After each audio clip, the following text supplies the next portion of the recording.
Effectivement, est-ce que le cerveau est suffisamment mature pour gérer ce que propose un jeu vidéo quand on est enfant ou adolescent?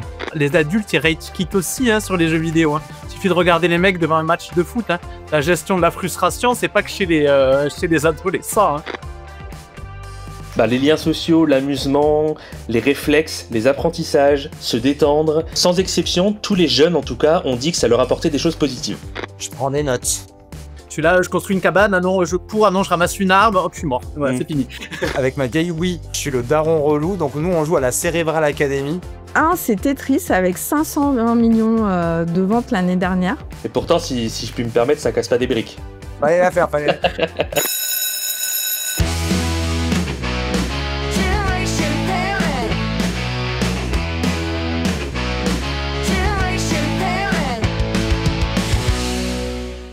Bonjour à tous et bienvenue dans Génération Parents, le podcast qui décrypte l'éducation du XXIe siècle. Je suis Solane Boquillon-Legoisiou, fondatrice de Soft Kids et autrice du livre Préparez vos enfants au monde de demain. Chaque semaine, je vous propose de se retrouver avec mes invités autour des questions d'éducation et de parentalité du XXIe siècle.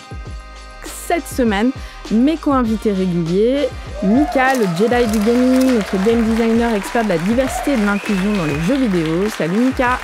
Salut. Et Pascal Van Horn, le fondateur de Histoire de Papa, conférencier qui parle de parentalité en entreprise. Salut Pascal. Hello. Et donc notre invité spécial, Mathieu Serbaille, psychologue spécialisé en neuropsychologie, auteur de jeux vidéo et santé mentale, formateur et fondateur de l'association Raptor Neuropsy. Il crée aussi des outils pédagogiques comme Gamer, un jeu pour parler de jeux vidéo pour les ados. Bonjour Mathieu. Bonjour. Et merci beaucoup d'être avec nous. Il faut dire que cet épisode, on a envie de le faire depuis un petit moment parce que c'est vrai que les jeux vidéo, ça fait partie du quotidien de nos enfants et on va en parler puisqu'au sommaire de cette semaine, dans l'actu, on va d'abord parler d'une actu tout fraîche qui date d'avant-hier, la série Adolescence, outil de sensibilisation au contenu masculiniste sur les réseaux sociaux. Apparemment, elle va débarquer dans les collèges de France. On va voir ce que vous en pensez. Et ensuite, le débat de la semaine, ce sera jeux vidéo, amis ou ennemis pour nos kids. Je crois déjà connaître un petit peu la réponse. Et l'astuce parent de la semaine. Alors, c'est l'actu. On commence avec cette actualité de la semaine. Une annonce d'Elizabeth Bourne. La série britannique Adolescence qui dénonce les contenus masculinistes sur les réseaux sociaux sera bientôt diffusée en classe dès la 4e avec un accompagnement pédagogique. Alors j'ai l'impression qu'il y a eu un petit retournement de discours de la part d'Elizabeth Bourne qui au départ avait dit non, on a des très bonnes séries françaises, mais bon, moi j'avais pas trouvé de série française qui parlait de ce sujet. Elle a peut-être dû se rendre compte en cherchant que finalement ça n'en parlait pas et donc elle a décidé que ce serait au programme de 4e et donc les enseignants vont être sensibilisés. Je rappelle quand même que donc la série aborde des sujets d'enfermement, d'algorithmes sur les réseaux sociaux, de masculinisme qui amènent à de la violence. Et c'est vrai que c'est des choses qui sont déjà pointées du doigt, notamment par le Haut Conseil à l'égalité hommes-femmes dans son dernier rapport. Et je vous redonne quelques chiffres. Il y a 25% des garçons qui pensent que les filles peuvent aimer être forcées dans une relation, 23% qui estiment qu'il faut parfois être violent pour se faire respecter, et 64% qui disent imiter des contenus misogynes et violents dans leur relation. Et tout ça, c'est parce que c'est ce qu'ils voient principalement sur les réseaux sociaux. Alors, Mathieu, Pascal, Mika, déjà, est-ce que vous avez regardé cette série ? Et non. Encore, c'est dans ma liste. Est-ce que on a vérifié qu'il n'y avait pas un épisode de Joséphine Ange Gardien qui traitait de ce sujet-là? Ah bon? Je sais pas. Joséphine Ange Gardien. Peut-être, je sais pas. Peut-être que c'était à ça qu'a pensé Elisabeth Borne.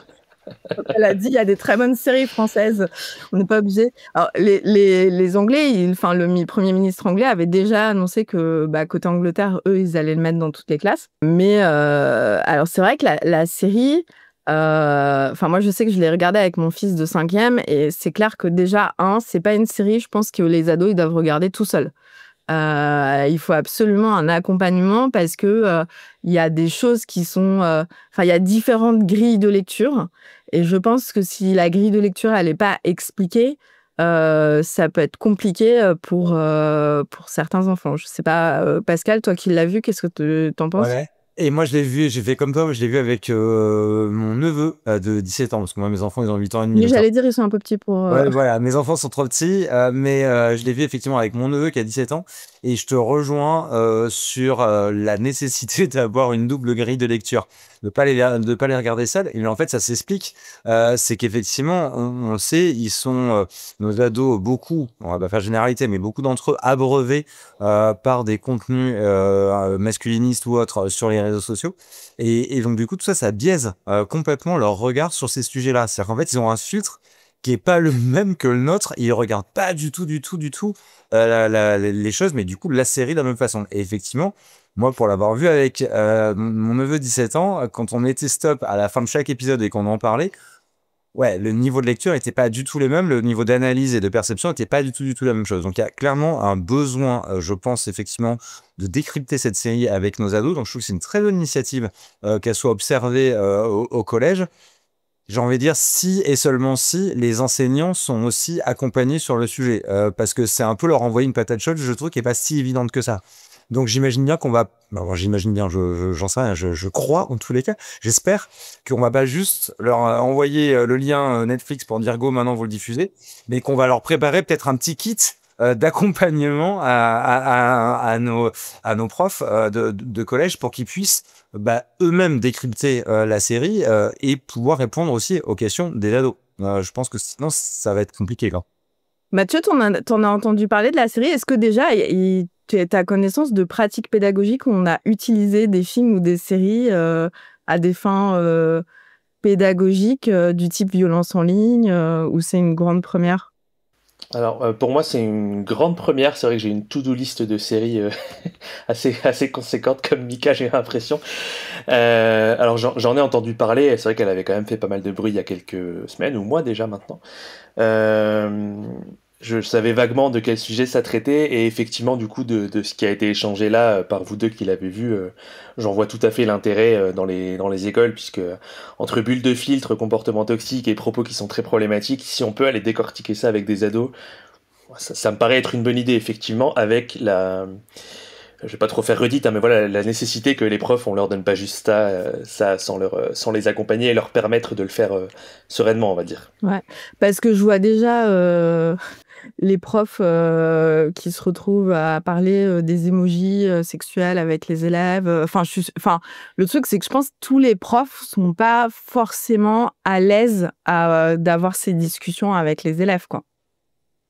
Donc, je sais pas si ça va être sur le volontariat ou pas, mais ça me paraît compliqué. Enfin, on va voir comment ça va se mettre en œuvre, si c'est juste un effet d'annonce ou si ça va vraiment donner quelque chose.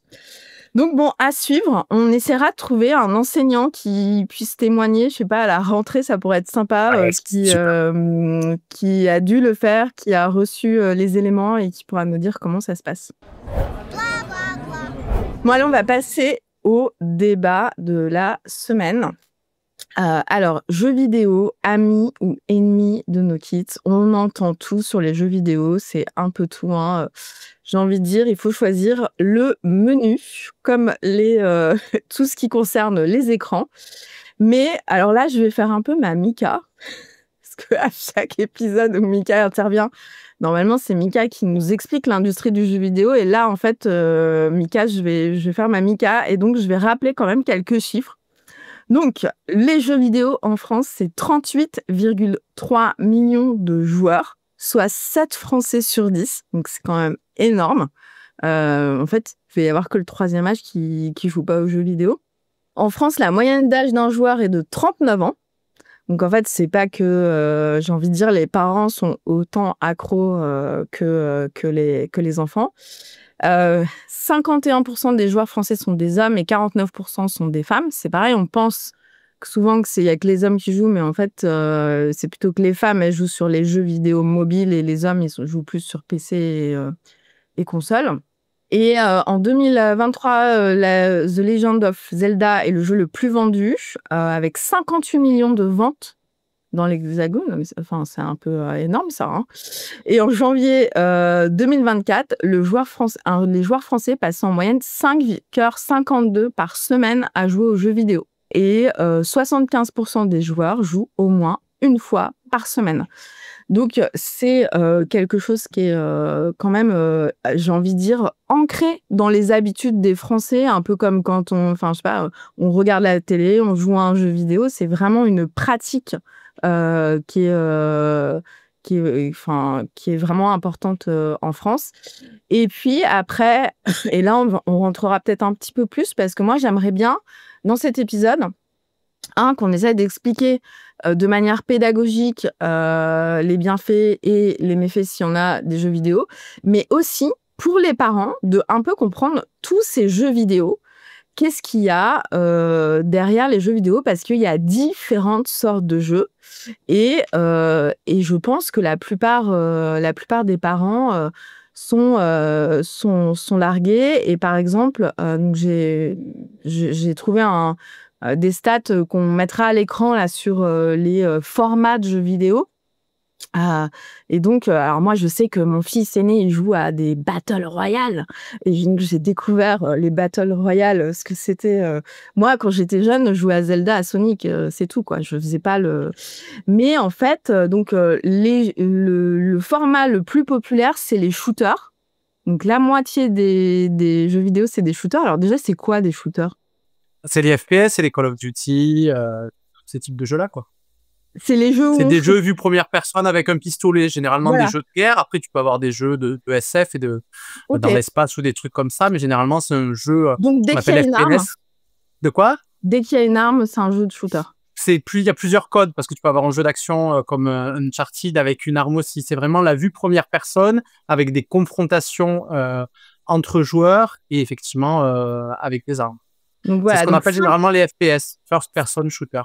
Il y a 51% de joueurs de shooter. Oui, rien que Call of Duty, c'est un des jeux les plus populaires chez les jeunes, c'est ce que tu disais. Et ce que tu as oublié de le dire, mais on le comprend, c'est que le jeu vidéo aujourd'hui, c'est la première industrie culturelle au monde, loin devant le cinéma, loin devant la musique. Et c'est d'où l'importance, en fait, de comprendre ce média, de comprendre l'impact positif et négatif, même si j'aime pas le dire, il y en a sur le monde et sur nos jeunes, parce que c'est plus 90% des 12-24 ans aujourd'hui qui jouent aux jeux vidéo, sur des personnes qui ont des cerveaux en construction, qui se construisent en tant que jeunes adultes. Donc c'est impératif effectivement de pousser tout ce que moi j'essaie de pousser, hein, bien sûr, sur les représentations, sur la diversité, mais aussi, et Mathieu pourra me rejoindre sur ça, j'imagine, développer l'empathie, le leadership, plein de soft skills, ça va te parler, Solène, qu'on peut développer et enrichir grâce aux jeux vidéo. Juste, je termine et après, je vous passe la parole. Ah, t'avais pas fini, hein? Non, j'ai pas fini. Donc, en fait, les numéros 1, c'est shooter. Après, c'est les jeux d'aventure. Donc, je pense que c'est Zelda, etc. Comme Rider, Uncharted. Voilà. Après, c'est les jeux de sport. Donc, pour 34%, donc FIFA, hein, tout le monde joue à FIFA. Après, c'est tout ce qui est racing. Ouais, donc, je trouve. Les Mario Kart, etc. Je pense. Tout ça. Les puzzles, la stratégie, les jeux de plateforme, les Battle Royale et le role-playing. Et les RPG sont en dernier? Les quoi? Les RPG, les role-playing. RPG, ils sont à 26%, ils sont vraiment en bas de tableau. Hein. Ah ouais? Ouais, ça m'étonne.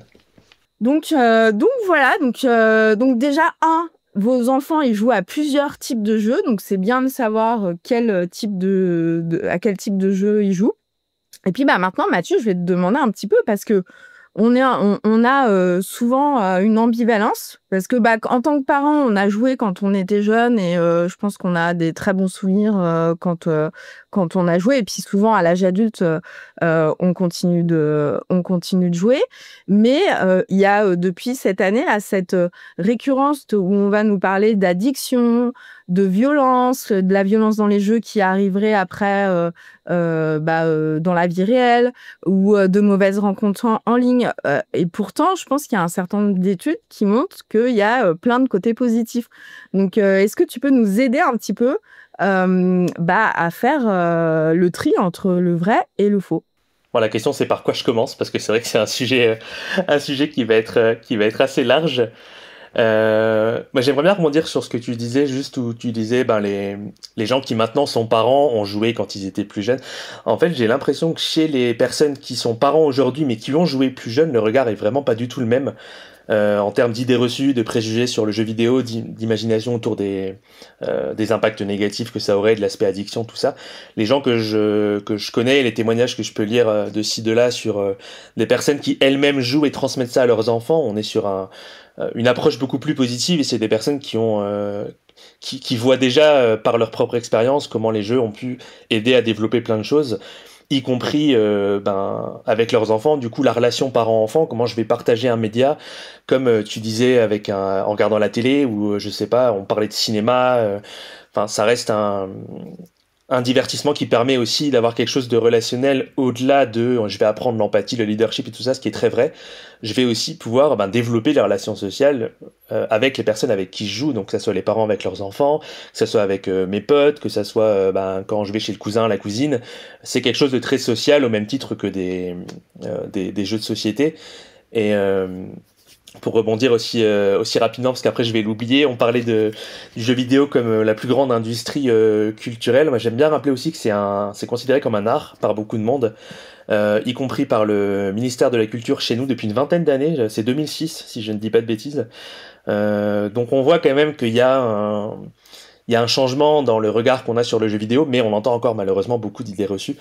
Notamment dès qu'il y a un fait dramatique, on va mettre ça sur le compte du jeu vidéo.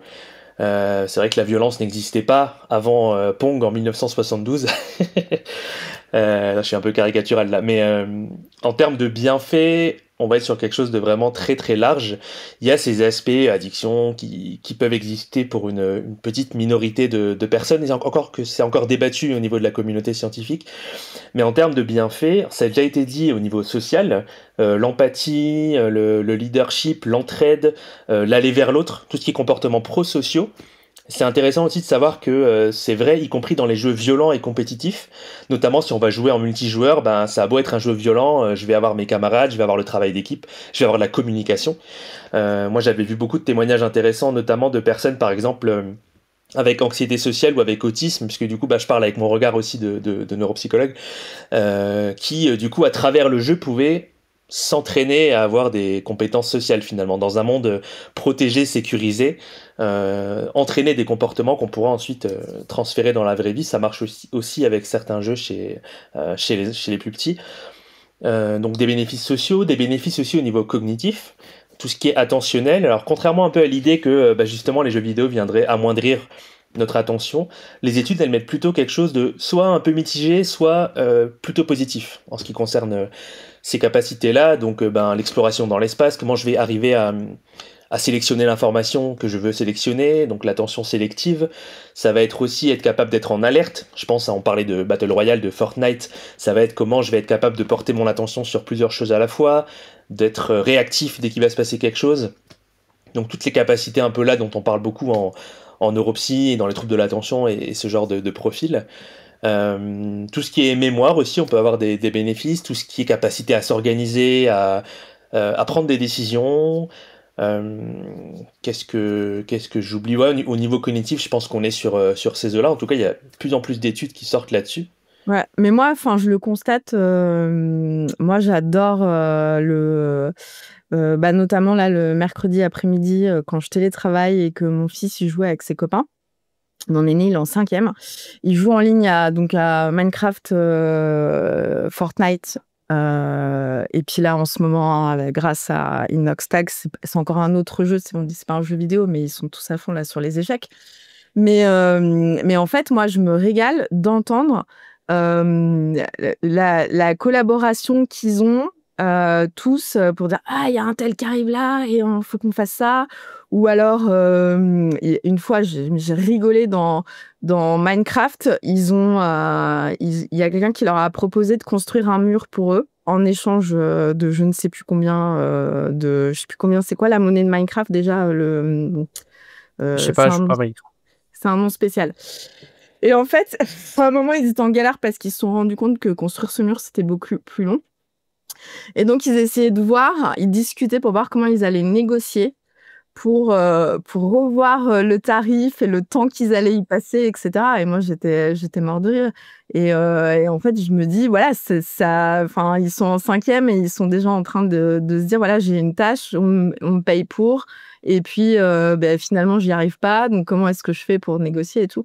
Et c'est vrai que moi, je vois plus de développement de facultés relationnelles, cognitives et même émotionnelles, parce que j'ai demandé à mon fils de trouver un YouTuber qui fait du coaching sur la gestion des émotions quand il joue, et il en a trouvé un très bien, et je trouve que ça va un petit peu mieux, parce que bon, c'est vrai que notamment sur Fortnite, des fois ça part vite, quoi. Donc voilà, petit témoignage de maman. Et ce qui m'amène à te demander, Mathieu, tu as fait une enquête auprès de 150 familles. Et qu'est-ce qui est ressorti de cette enquête? Les parents, ils sont comment face aux jeux vidéo? Eh ben, j'ai mes anti-sèches sous les yeux Ouais. pour pouvoir en parler. Mais j'aurais juste voulu rebondir sur ce que tu disais, qui est très intéressant, parce que je pense notamment, moi j'ai repris il y a pas longtemps Animal Crossing, le dernier, qui était sorti pendant le confinement avec un super timing, et du coup il y a aussi le dimanche où on va acheter les navets, et tout au long de la semaine on a le taux des navets qui va augmenter, diminuer. Donc si on veut devenir trader éventuellement, moi je me connecte et je fais je les ai achetés à 100, ils sont à 90, je vais devoir attendre que ça remonte. C'est marrant comment des fois ça fait développer des trucs un peu, ça sort un peu de nulle part dans un jeu comme ça. Oui. En termes d'enquête, du coup, j'avais récupéré un petit peu les chiffres. Donc j'avais 150 personnes, donc une trentaine d'ados et enfants, et puis 120 parents, surtout des mamans, qui avaient témoigné sur cette enquête-là. Du coup, ce qui en était sorti, alors j'avais pris ce qui était un peu le plus intéressant de tout ça. Déjà, en ce qui concerne le contexte avec lequel les enfants et ados vont jouer, majoritairement, dans la moitié à 3/4 des cas, ils jouent surtout en ligne avec des amis. Donc un peu loin du cliché de l'isolement social. Je trouve intéressant de le souligner. C'est les Battle Royale qui reviennent en premier devant tout ce qui est aventure, on en parlait un petit peu avant. Et sans exception, tous les jeunes en tout cas ont dit que ça leur apportait des choses positives. Les liens sociaux, l'amusement, les réflexes, les apprentissages, se détendre, être créatif, il y avait plein de témoignages qui avaient pu ressortir. Et au niveau des éléments négatifs, et ça me permet de rebondir sur ce que tu disais, la transition était pas mal, c'est notamment tout ce qui est agacement, gestion des émotions, frustration, et je pense que c'est le point, chez les enfants comme chez les parents, c'est ce qui ressortait le plus en tout cas. Et du coup, si on arrive à avoir des pistes de travail là-dessus, ça pourra résoudre peut-être pas mal d'inquiétudes, puisque ça reste une des choses qui est le plus soulevée. Là où, toujours dans cette enquête, ça reste, c'est pas toute la population, mais c'était quand même 120 par an. Ce qui va être beaucoup rapporté comme effet positif du jeu vidéo par les parents eux-mêmes pour leurs enfants, ça va être les compétences cognitives, ce dont je parlais juste avant. Les compétences sociales, l'estime de soi, la confiance en soi et les apprentissages. Tout ça, on a plus de parents qui ont dit que c'était quelque chose de positif à travers les jeux, qui avait des impacts bénéfiques, on va dire, qui étaient plus balancés que les impacts négatifs, qui étaient plutôt du côté justement émotionnel, comme on disait. Donc je pense que ça peut être une piste intéressante et peut-être une idée pour un nouveau jeu ou un nouveau livre, mais j'en suis pas encore là. Mais alors pourquoi à ton avis ils sont, je sais pas, on a l'impression qu'ils sont en train de mourir, que toute leur vie s'arrête. En fait, c'est le niveau d'enjeu a l'air mais dinguissime par rapport à la vraie vie, quoi. En fait, et du coup, moi des fois je me dis, mais est-ce qu'ils sont dans une réalité alternative? Ou alors, est-ce que leur cerveau, tout simplement, est suffisamment mature pour gérer le pouvoir de l'immersion, si je reprends la juste terminologie? C'est un peu ma question. On parle toujours de la maturité du cerveau pour la gestion des émotions, et qu'effectivement un enfant, un adolescent ne l'est pas. La question par rapport à la gestion des émotions sur les jeux vidéo et l'excitation et tout ça, c'est effectivement, pour moi, ça touche du doigt ce point-là. C'est qu'effectivement, est-ce que le cerveau est suffisamment mature pour gérer ce que propose un jeu vidéo quand on est enfant ou adolescent? En termes d'émotion, je pense que de manière générale, c'est des périodes. Alors, c'est pas les périodes que je connais le mieux. Moi, j'ai beaucoup travaillé surtout avec des adultes, mais c'est une période où, de par cette maturation, nécessairement, que ça soit par le jeu vidéo ou dans d'autres activités, il va y avoir ces moments-là un peu de jauge, de test, d'émotion, de déséquilibre un petit peu. Et en ce qui concerne vraiment l'immersion, alors c'est une question super intéressante. de ce que j'avais pu lire un peu, je m'étais renseigné dessus dans la littérature scientifique, il y a des fois un peu cette demande ce questionnement et cette inquiétude qui s'entend tout à fait de la part des parents est-ce qu'ils arrivent à faire la différence entre le réel et l'imaginaire, est-ce que ils arrivent encore à comprendre que c'est qu'un jeu, et en fait justement c'est plutôt oui de ce qu'on peut lire. C'est ce qui est plutôt rassurant, je trouve, c'est que les enfants ados, alors j'ai pas de barrière d'âge précise encore en mémoire, mais arrivent tout à fait à comprendre que le jeu va être quelque chose de différent du réel. Alors je dis pas qu'il n'y a pas d'exception, hein, bien sûr, hein. Encore une fois, je veux pas faire de généralité. Il y a des usages problématiques, il y a des usages du jeu vidéo qui sont à retravailler, hein. Je suis pas complètement dans la négation par rapport à ça, mais il y a des éléments quand même rassurants qui sortent au niveau des études, et ce point encore une fois sur vraiment la gestion des émotions, la capacité à gérer peut-être le flot d'informations qui arrive et comment tout ça va être balancé. Ça, je pense que c'est un des points sur lequel il faudra vraiment qu'on arrive à travailler, développeurs comme psychologues, comme toutes les personnes qui travaillent avec des enfants, des ados dans le monde du jeu vidéo, des choses sur lesquelles on pourrait coopérer, parce que ça reste un point assez clé, ouais. Moi, je voulais demander à Mika, parce que sur le game design et sur les usages, là, en fait, par exemple, là, j'ai lu plusieurs articles, les parents, ils en ont marre, là, ils ont leur claque de Brawl Stars. Parce que en fait, il faut tout le temps que ton enfant revienne à telle heure le lendemain, parce que sinon sa série nanana. Et donc en fait, les enfants sont en mode je suis au bout de ma vie. Et en fait, il y a cette espèce d'algorithme addictif qui est. Oui, de toute façon, ça joue sur le circuit de la récompense. Ça, c'est le but, hein, de venir faire jouer les enfants. Est-ce que dans le game design, vous avez quand même... Oui, les economic designers, par exemple, quand j'ai travaillé sur des grosses prods où on avait des stratégies, notamment sur Beyond Good and Evil 2, qui sortira peut-être jamais, où c'est un jeu qui va être en ligne et qui doit durer pendant des années, on est obligé de mettre en place des systèmes addictifs, notamment pour faire dépenser aussi de l'argent sur le jeu. C'est le principe des free-to-play, hein, de Fortnite, de Marvel Rivals, des choses comme ça. On va utiliser des astuces pour aller chercher justement ce circuit de la récompense et l'addiction pour revenir régulièrement, pour dépenser de l'argent. Et je voulais juste revenir sur tout ce qu'on disait tout à l'heure. Les adultes, ils rage quittent aussi, hein, sur les jeux vidéo, hein. Il suffit de regarder les mecs devant un match de foot, hein. La gestion de la frustration, c'est pas que chez les adolescents, hein. Et il y en a beaucoup qui jettent la manette, qui mettent des coups de poing dans l'écran, des adultes. Donc c'est sur la maturité du cerveau. Alors après, je sais pas, tout le monde n'a pas la même maturité de cerveau, mais c'est quand même assez, ouais. Voilà, même chez les adultes, il y en a qui mais je vais rebondir sur ce que tu viens de dire et je vais plomber un peu l'ambiance. Mais typiquement, ton exemple du match de foot, on sait aussi l'explosion des violences conjugales suite à des gros matchs de foot, parce que justement, pas faire de généralité, mais certains hommes savent pas gérer leurs émotions, l'excitation. Donc je trouve que effectivement le parallèle est intéressant, parce que là on parle d'enfants et d'ados, quoi. Faudrait voir aussi s'il y a une montée des violences. Et donc oui, pour revenir à ce que tu disais, ce qu'on appelle un petit peu les dark patterns en UX. Moi j'étais game designer, mais aussi UX designer.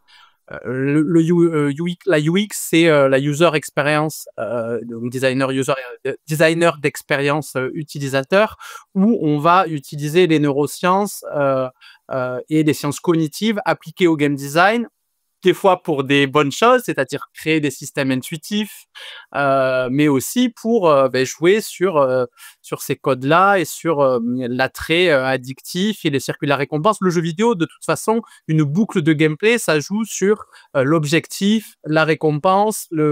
C'est comme ça, à la base, qu'on crée un petit peu des jeux vidéo. Donc forcément, on utilise ça. Le but, c'est de faire jouer, hein. Je me pose la question si est-ce que dans ces équipes-là, il y a une prise en compte de l'âge, parce qu'aujourd'hui, tout ce qui est fait en termes d'âge, c'est plutôt un peu comme les films. C'est-à-dire, est-ce qu'il y a de la violence, est-ce qu'il y a du sexe, etc. Oui, le PEGI, la classification PEGI, en plus, on en avait déjà parlé, elle est assez large. Une classification PEGI, c'est déconseillé en dessous de 12 ans ou tout ça. Mais ça prend pas en considération que les éléments, par exemple, de violence, ça va être aussi la difficulté du jeu. Donc, en fait, elle est assez floue, la classification. Vous avez différentes icônes qui vont indiquer différents contenus, mais ça va pas vous dire, attention, Dark Pattern, on a conçu le jeu pour que votre argent dépense de l'argent dessus, par exemple. Non, mais c'est ce que vient de dire Solène, c'était exactement ce que je voulais te poser comme question, Mathieu, quand tu parlais de cadre en collaboration avec les différents experts.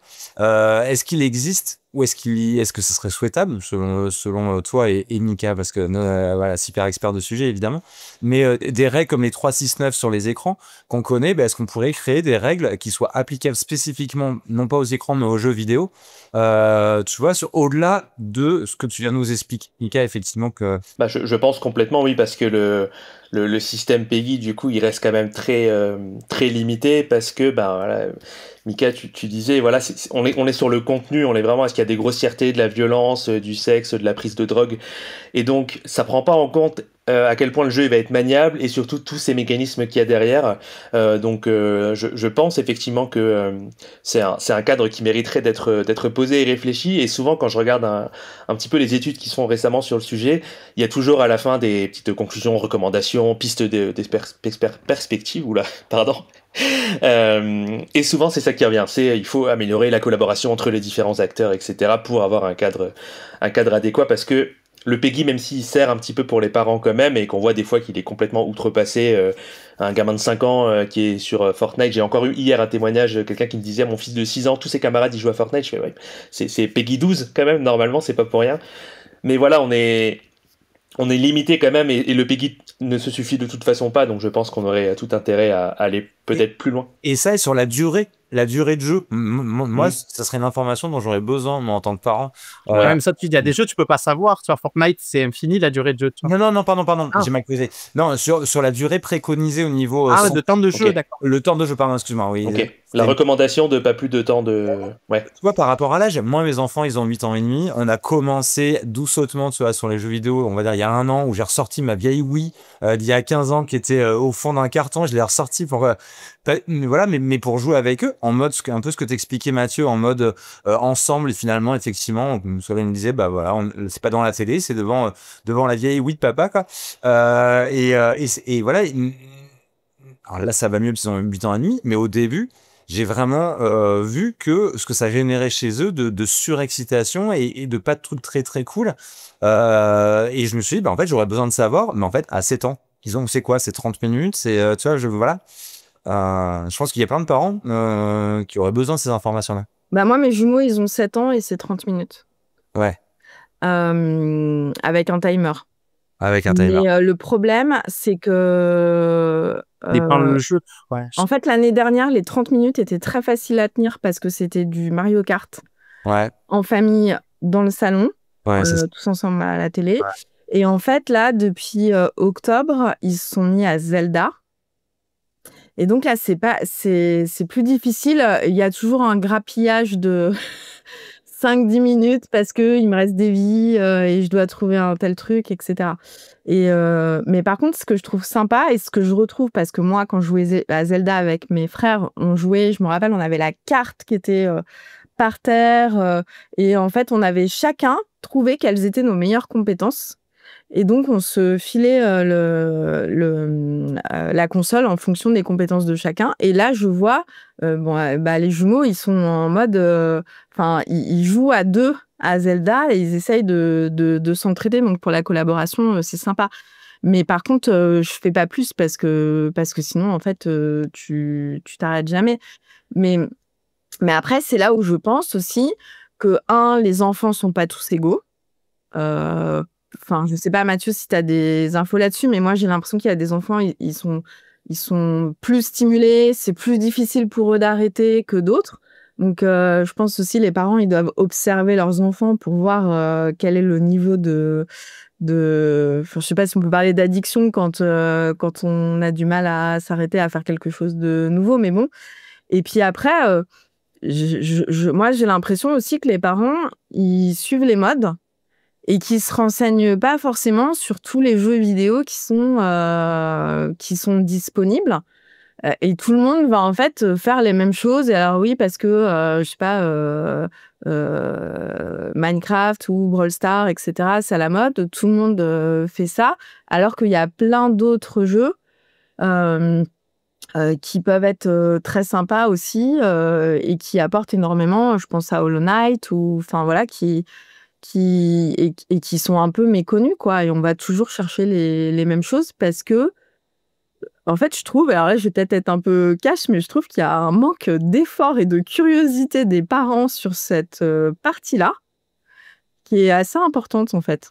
En fait, j'ai l'impression qu'il nous manque un chaînon dans l'information de comment on fait passer l'information aux parents, comment on donne ce que tu disais un petit peu, Pascal, comment on va donner aider à poser le cadre, donner des clés, des âges, des durées, des choses comme ça. C'est quelque chose que j'essaye de faire avec le public que je touche, mais c'est quand même beaucoup des professionnels de santé et du social. Mais je pense qu'il nous manque ce truc-là de aller chercher pour que les parents soient pas on le laisse avec la console ou on interdit les jeux vidéo, mais on comprend les jeux vidéo pour en saisir l'usage qui doit être fait de manière cadrée selon l'âge. Effectivement, un enfant de 6, 7, 8 ans n'aura pas la même autonomie qu'un ado, par exemple. Et il nous manque ce petit morceau-là pour que ça soit clair pour les personnes qui connaissent pas, parce que c'est facile à dire quand on est dedans, quand on joue nous-mêmes, mais il y a beaucoup de gens qui sont tout à fait désemparés devant, et du coup, le truc à la mode c'est Fortnite, on met Fortnite, ou c'est Minecraft, on met Minecraft. Alors qu'il y a plein de pépites, hein, tu disais, Solène, qui sont à découvrir. Ça m'aiderait bien parce que, encore une fois, moi, avec ma vieille Wii d'il y a 15 ans, tu vois, je suis sur les jeux d'il y a 15 ans, donc ça va, il a dit Mario Kart, c'est cool. Mais moi, je suis le daron relou, donc nous, on joue à la Cerebral Academy. C'est un truc avec des jeux. Ah oui, je connais. Tu connais? Non, mais non, je pense. Ah j'y ai joué quand j'étais gamin, oui. Ben ouais, et moi, j'ai joué avec mes potes, on se faisait des grosses matables le soir. Ouais, relou. Non, mais on va voir. Pareil. Pas de jugement. Et donc, du coup, je suis avec ça, avec les enfants, mais du coup, bon. Pas trop longtemps parce qu'au bout d'un moment c'est pas assez fun pour eux. Donc, nous on rejoue des nouveaux jeux effectivement. Après ce que tu disais aussi c'est que ça va dépendre le type de jeu. Effectivement, Zelda, jouer 30 minutes à Zelda, c'est un monde ouvert, c'est un petit peu long, tu parcours pas mal de chemins pour commencer un objectif, et puis tu vois un truc, et puis tu pars faire autre chose. Ouais, donc sur l'attention c'est hyper compliqué. Vous le savez, Mathieu le sait pas, mais moi je suis TDAH, donc bien sûr que forcément le pouvoir immersif du jeu vidéo quand même, il y a cette hyper focalisation dans le jeu vidéo qui est une aubaine pour les TDAH parce que ça permet l'espace du temps de jeu de plus avoir cette tempête d'idées permanente, et c'est hyper, moi ça a été hyper, c'est pour ça que je suis accro aux jeux vidéo et que c'est devenu ma passion, c'est parce que c'est le seul moment où je ne pense pas à tous les trucs que je pense sans arrêt à cause de mon TDAH, j'hyper focalise et je souffle en fait tout simplement. Et du coup tu joues tous les jours, Mika? Moi je joue tous les jours. Et c'est... Là, juste avant, jusqu'à -5, je jouais à Marvel Rivals. Là, après, j'ai joué un peu et après, je vais manger. Combien d'heures?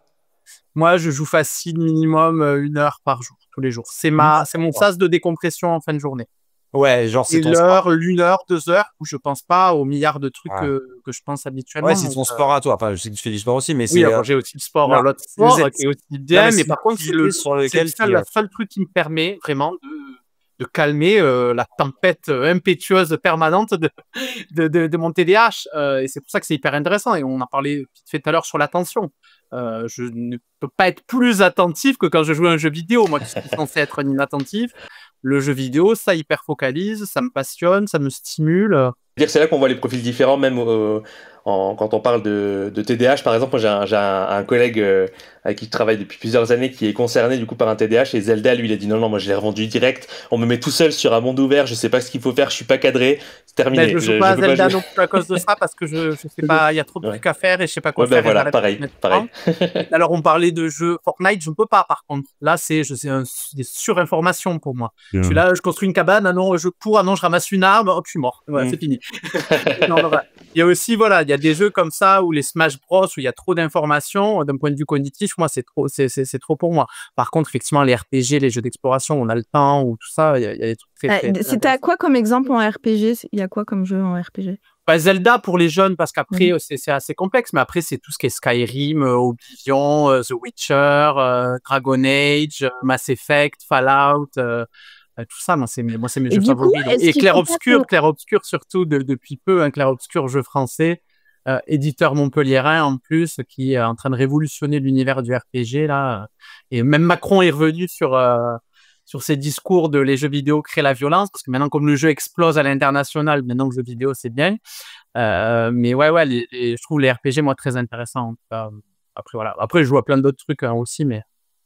Le jeu vidéo, c'est la violence. Enfin, c'est un peu comme tous les sujets qu'on a depuis plusieurs semaines. Les écrans, c'est la violence. Ça dépend ce que tu fais avec l'écran. Oui, avant, c'était les films d'horreur. Il faut toujours qu'il y ait un bouc émissaire. Ça dépend qui tu suis sur les réseaux sociaux. Voilà, c'est assez facile. C'est toujours le menu. Mais après, je me demande du coup s'il n'y a pas Alors ça, toi, tu le fais, Mathieu, avec tes fiches. Tu as des fiches qui permettent de voir un petit peu les types de jeux vidéo, les fiches que tu fais pédagogiques pour les parents. Donc, ça consiste en quoi Alors du coup, les fiches là que j'avais fait, donc j'avais sorti un premier tome l'année dernière, puis un deuxième là en février avec un collègue neuropsychologue qui est aussi comme moi passionné de ce sujet. C'est 50 fiches qui reprennent 50 jeux, des très connus et des indépendants pas du tout connus, parce que j'aime bien, moi, j'ai plein de jeux indépendants à 2 € sur la Switch. Je suis un gros joueur de Switch. Du coup, c'est à quel genre appartient le jeu, sur quelle plateforme je peux le trouver, pour quel âge est-ce qu'il est recommandé, c'est quoi un peu l'histoire du jeu en 3 lignes, c'est quoi les compétences que ça va solliciter, la mémoire, l'organisation, l'empathie, etc. Et c'est quoi les thématiques que ça va aborder, le deuil, les émotions, l'écologie, etc.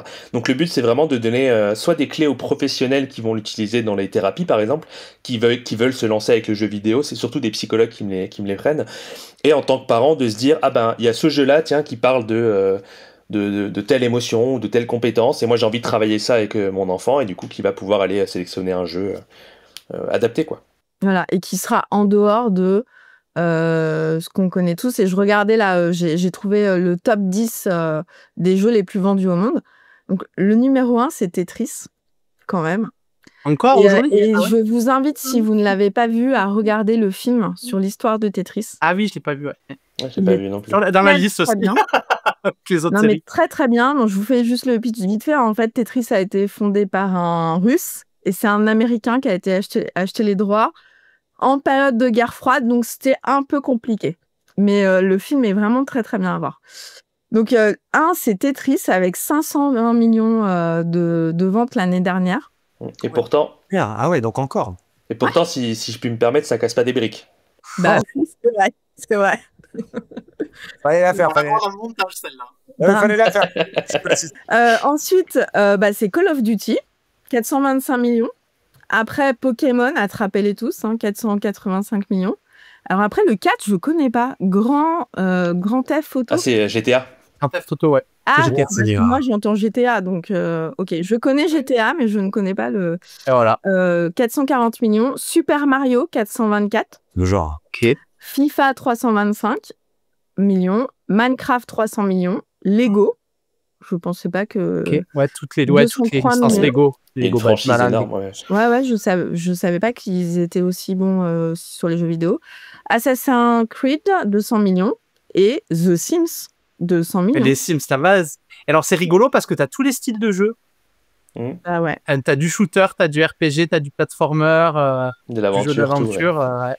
Donc, c'est cool. comme quoi, peut-être qu'en tant que parent, une des choses qu'on doit faire aussi, c'est d'essayer de trouver quel type de jeu plaît vraiment à notre enfant.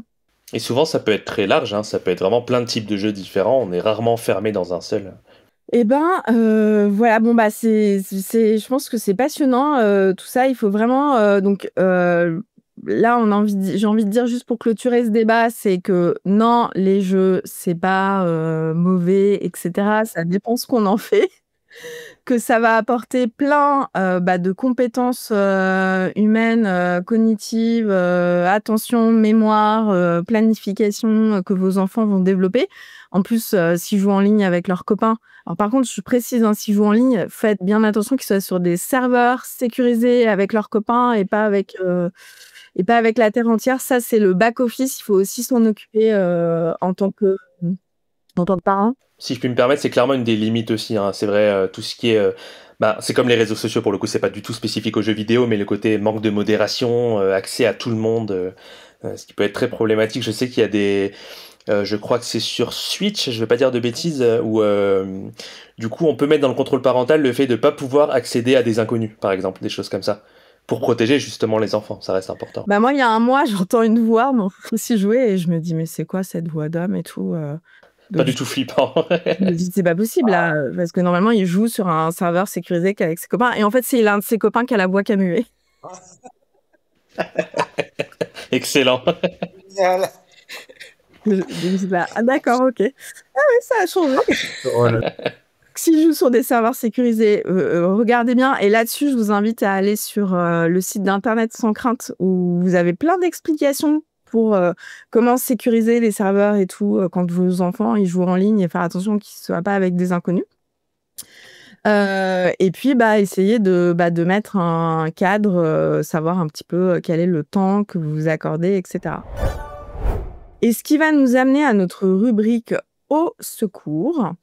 Donc là, j'ai une maman qui nous dit: comment savoir si mon ado est accro aux jeux vidéo? C'est la première chose qu'il fait en rentrant de l'école. Mathieu, est-ce que tu as des pistes? Qu'est-ce qui doit nous alerter en tant que parents? Alors, ce qui concerne le côté addictif ou usage problématique, enfin, on peut mettre plein de termes, c'est encore un peu confus, mais ce qui peut alerter, ce qui peut poser la question, ce qui va être un facteur de risque, tout ça, ça va être la motivation à jouer.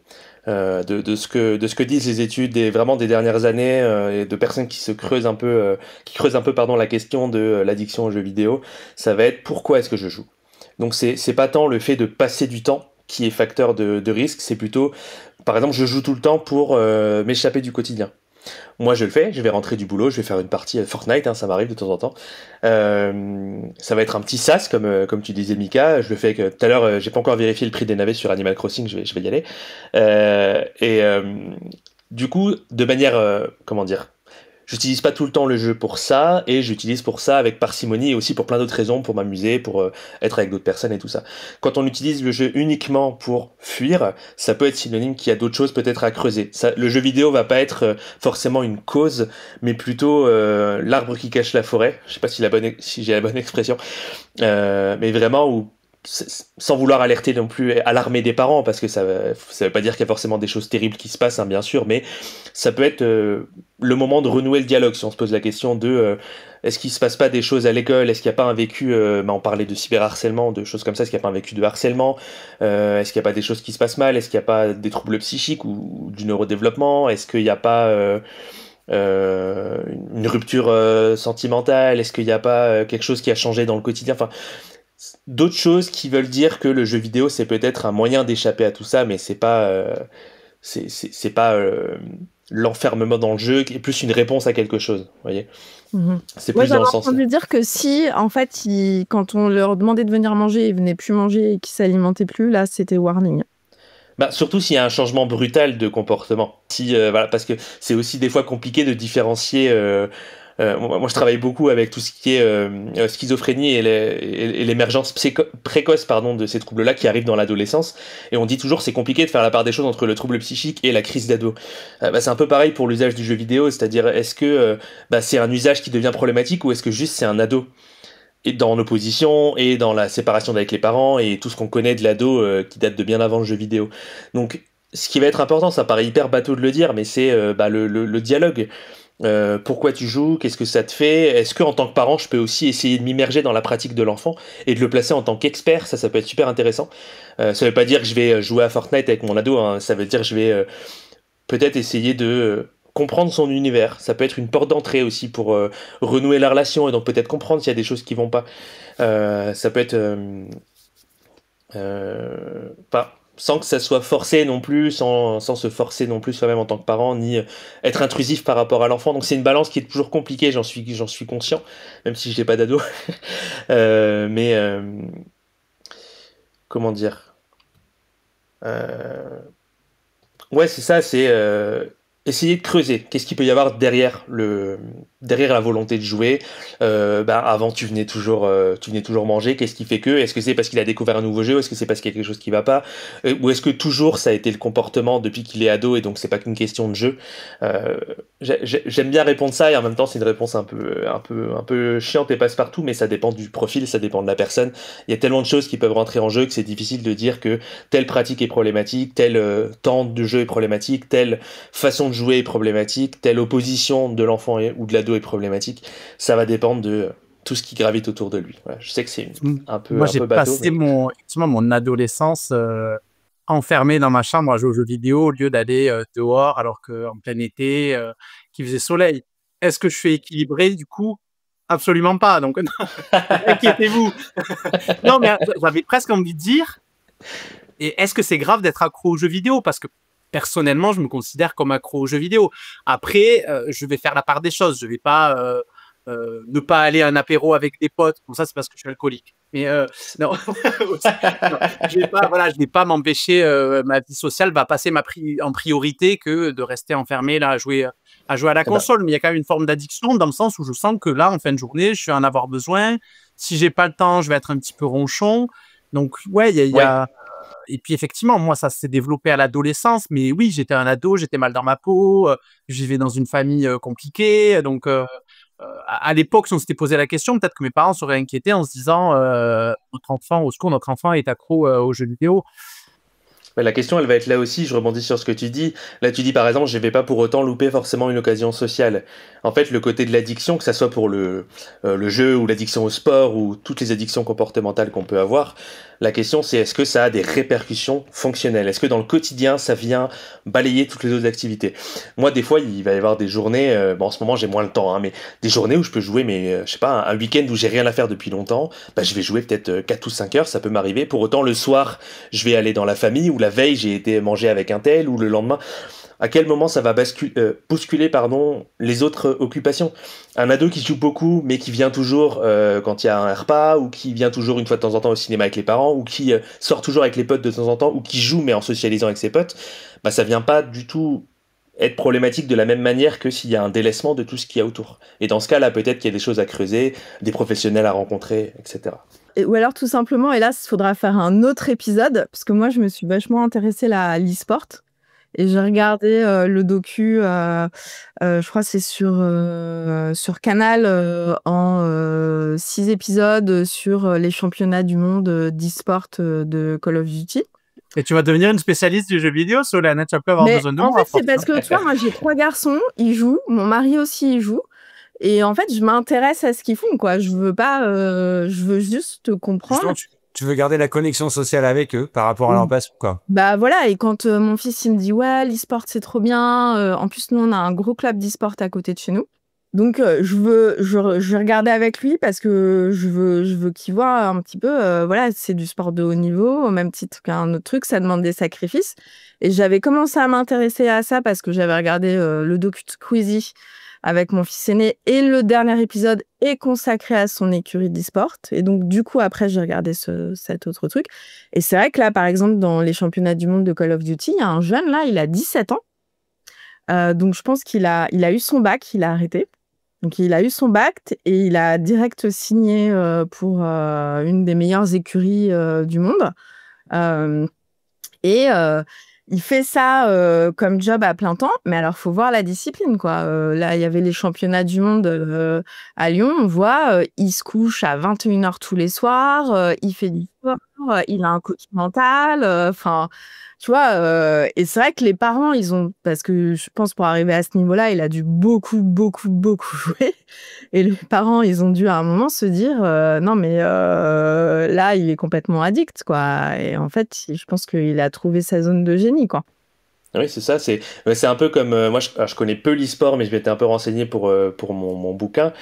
Il y a vraiment un truc, une discipline physique, des exercices, de l'entraînement ultra rigoureux, alors qu'on a le cliché du joueur dans son canapé avec son paquet de chips qui est encore qui est de moins en moins tenace quand même. C'est pas du tout ça. Enfin, quand on regarde.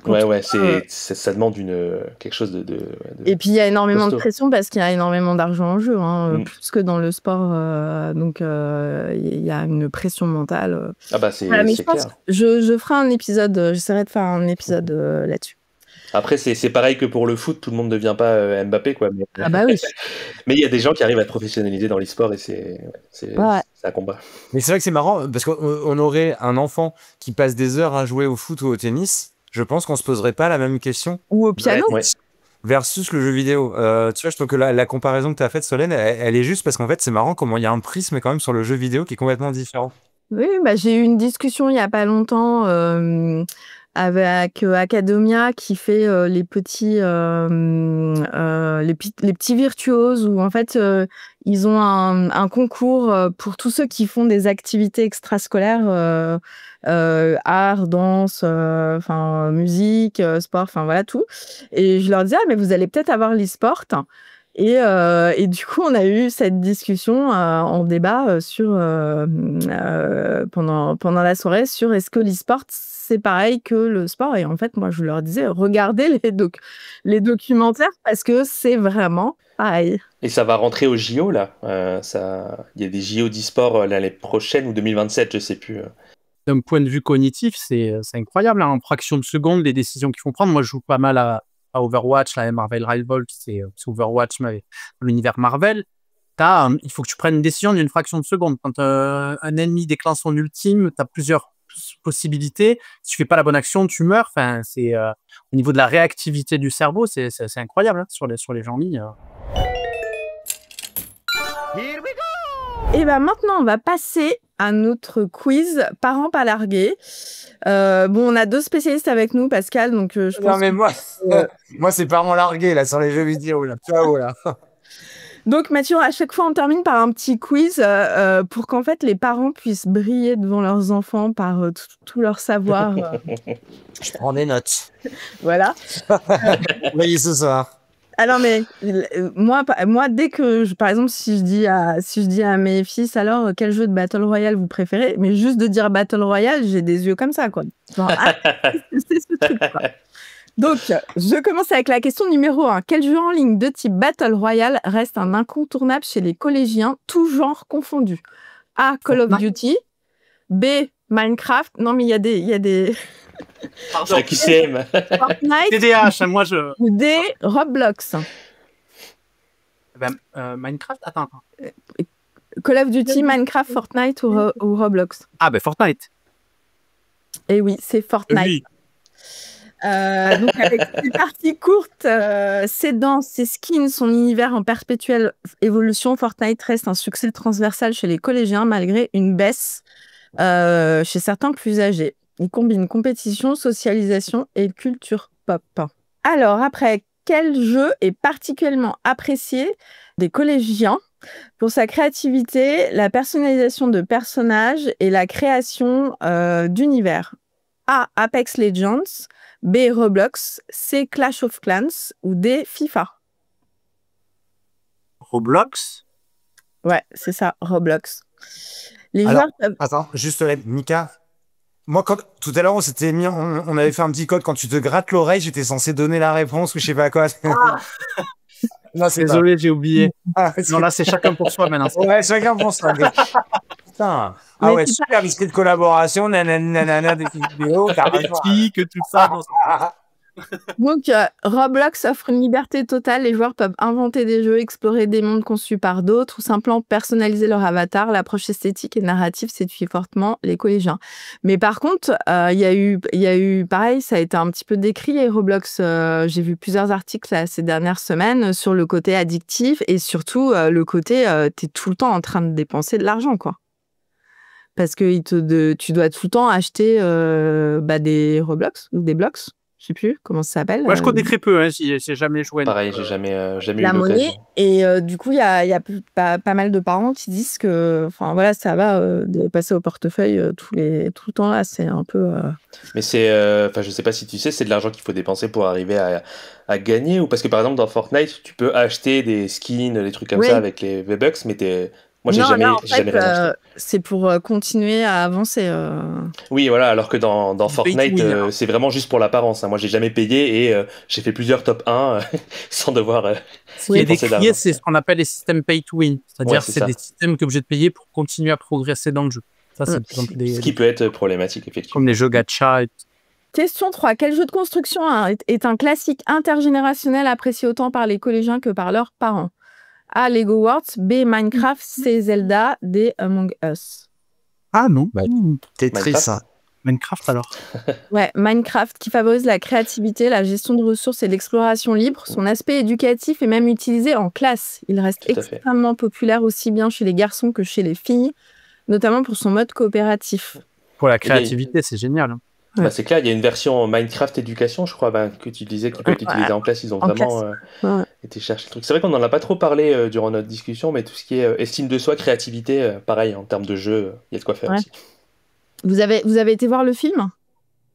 Non, apparemment, c'est pas... pas ouf. Non, c'est pas ouf. J'avais bien aimé le Mario, mais le Minecraft apparemment vraiment est... Non, On n'a pas d'ado, on n'est pas obligé. Voilà, Mario, il est c'est pas ça. mal, mais le Minecraft, c'est coloré. Mais bon, Ouais, ça ouais, ouais. manque de substance. Allez, question 4. Quel jeu de football est surtout plébiscité par les collégiens garçons, mais attire aussi de plus en plus de filles? PES, Football Manager, FIFA ou Rocket League? Là, lequel entre tout cela, FIFA. FIFA. FIFA, c'est ça, Pascal. Tetris. FIFA est inscrit dans la culture ado, mais grâce à l'intégration du foot féminin et aux joueuses de renom, il intéresse de plus en plus les collégiennes fans de sport. Question 5. Lequel de ces jeux a explosé pendant le confinement et reste apprécié pour ses parties rapides et son côté social? A. Among Us. B. The Sims. C. Animal Crossing. D. League of Legends. Bah, les navets, Mathieu. Ah non, même pas, non, parce que moi je pensais à Animal Crossing, mais c'est les parties rapides qui me font penser que c'est Oui, plus c'est Among parti Us. rapide, ça m'a fait tiquer moi aussi. Ouais. Bon, après, C'est tu peux plus- jouer rapidement, mais. Ah, C'est plus Among compli- Us. ouais. Ah, c'est Among Us. Ah ouais. Ouais. Animal Crossing, t'as l'aspect social, mais C'est vrai. beaucoup moins partie rapide, tu peux t'y perdre, alors Ouais, qu'Among ouais. Us, c'est des parties... Ouais, Tu connais Animal Among Crossing Us, avait vraiment, Pascal? Mais évidemment, j'adore. Avec les petits bonhommes de plein de couleurs dans l'espace, là, où faut trouver l'imposteur, tout Ouais, ça. Among Us, c'est un espèce de loup-garou en fait. Ah, C'est ok. ça, c'est Ouais. ça. Faut trouver l'imposteur. Oh, c'est sympa ça. Ouais. Et c'est des jeux parties assez rapides. Ok.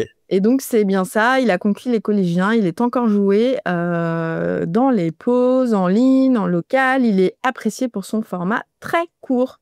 Et ben voilà, on a fini avec cet épisode de Génération Parents spécial jeux vidéo. Merci à Mika, Pascal, merci beaucoup Mathieu pour ton expertise et pour cette discussion qui, j'espère, vous invitera à être beaucoup plus curieux avec les jeux vidéo qui passionnent vos enfants.